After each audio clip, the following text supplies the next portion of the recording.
the gap between science and art.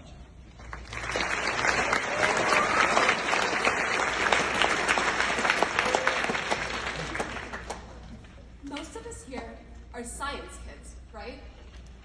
We have worked so hard to achieve what we have that we worked ourselves straight into a box. We have inadvertently labeled ourselves. I have been interested in science my whole life. The desire to innovate has led me to achieve some of my greatest work. With the desire to innovate, though, comes the urge to create. It started with art classes, painting, pottery. In elementary and middle school, I discovered poetry. I could write anytime, anywhere. I was working on projects that made me happy, so I kept going.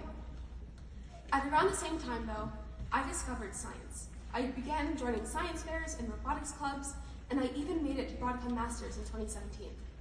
Once again, I was working on projects that made me happy, so I kept going. I recently had the opportunity to publish a paper with the Journal of Emerging Investigators.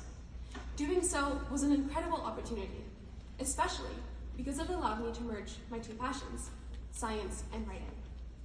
This got me thinking about where else different forms of art could be applied to science.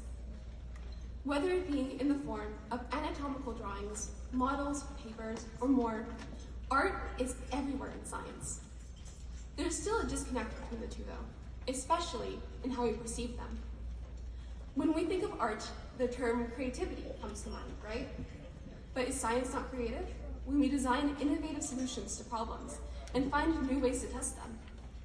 The project that I will be presenting at this fair involves using a gummy worm in a refrigerator to test an IV system.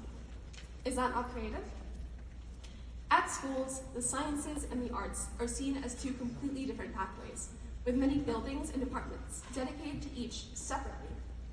However, a dancer cannot spin and leap without understanding some of the physics behind their actions.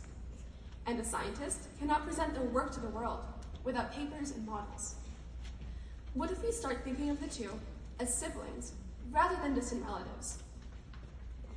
We are all here today because we are united in a common goal, making the world a better place throughout our work.